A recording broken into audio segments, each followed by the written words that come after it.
বছরের শুরুতেই লবণের পাত্রে রেখে দিন এই একটি জিনিস, যখন রাখবেন তখন যেন কেউ আপনাকে না দেখে, অর্থাৎ লোকের চোখের আড়ালে কিন্তু কাজটি করতে হবে।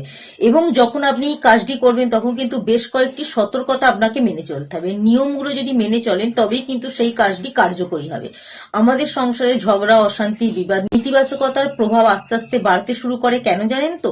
আমাদের সংসারে পিতৃদোষ, গ্রহদোষ এবং বাস্তুদোষের কারণে। এই তিনটি দোষ যদি আমাদের মধ্যে থাকে বা আমাদের গৃহে থাকে, তাহলে কিন্তু আমাদের সংসারে কখনো সুখ শান্তি আসে না, অর্থের দিকের উন্নতি কখনো বৃদ্ধি পায় না। বড় বাবার প্রভাব পড়ে আমাদের সংসারে, কুপ্রভাব পড়ে। বড় বাবার কুপ্রভাব দূর করতে পারবেন, আর্থিক দিকের সমস্যা এড়াতে পারবেন, সংসারের সুখ সমৃদ্ধি বাড়াতে পারবেন লবণের পাত্রে যদি এই একটি জিনিস রাখেন।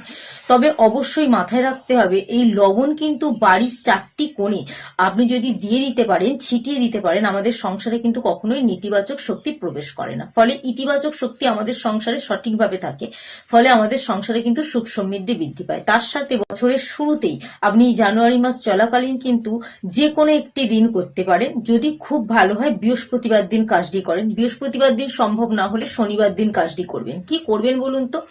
একটি লবণের পাত্র, যে পাত্র আপনার বাড়ি রান্নাঘরে সবসময় থাকে, যেটি থেকে আপনি লবণ নিয়ে রান্না করেন, সেই লবণের পাত্রে কিছুটা পরিমাণ নয়, 5টি কালো তিল মিশিয়ে রাখবেন। তবে আপনি এমন ভাবে লবণের পাত্রে 5টি কালো তিল রাখবেন যেন লোকের চোখের আড়ালে থাকে, অর্থাৎ লবণের পাত্র যদি কেউ দেখতেও পায় যেন সেই 5টি কালো তিলকে দর্শন করতে না পারে। এমন ভাবে রাখুন যাতে 5টা কালো তিল লবণের পাত্রের নিচের দিকে থাকে এবং লবণ কিন্তু ওপরে থাকে।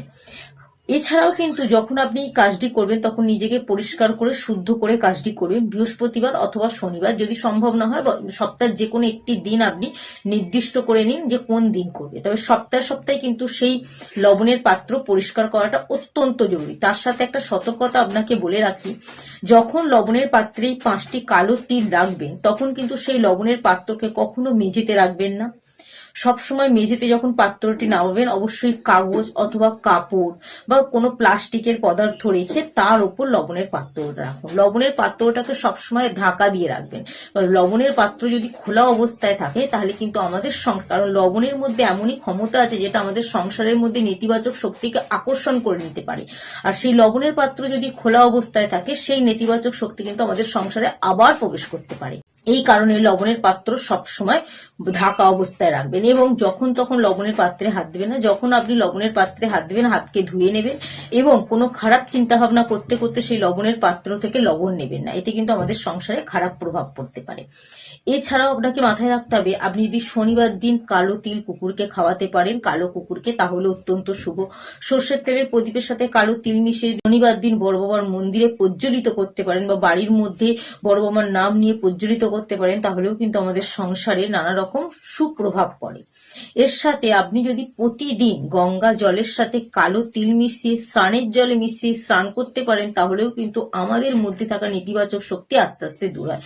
এইরকম কিন্তু অনেক কিছু নিয়ম আছে লবণ এবং কালো তিলে, যেগুলো আমাদের সংসারে সুপ্রভাব ফেলতে পারে।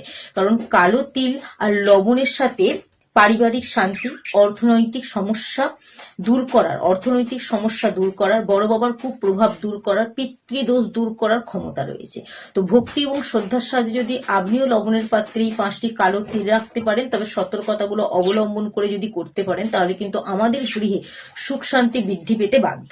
তবে একটা কথা অত্যন্ত জরুরি বলে মনে করা হয়, লবণের পাত্র থেকে লবণ এবং 5টি কালো তিল যেদিন আপনি ফেলে দেবেন অর্থাৎ পাল্টাবেন, পাত্রটিকে পরিষ্কার করবেন, সেদিন যে কোনো নদীর মধ্যে বা পুকুরের মধ্যে ফেলতে পারেন। সেটি যদি আশেপাশে কোনো জলাশয় না থাকে, সেই লবণের পাত্রে কিছুটা পরিমাণ জল দিয়ে আপনি যে কোনো পুরনো গাছের গোড়ায় সেটি রেখে দিতে পারেন, অর্থাৎ পাত্রের থেকে লবণ এবং কালো তিলটি ফেলে দিতে পারেন। তারপর পাত্রটি পরিষ্কার করে আবার নতুন ভাবে শুরু করতে পারেন। যদি বৃহস্পতিবার বা শনিবার না হয়, যে কোনো একটি নির্দিষ্ট দিন বেছে নেবেন। আগের সপ্তাহে যে দিনটি করবেন পরের সপ্তাহে কিন্তু সেই দিনটি করাই শুভ বলে মনে করা হয়।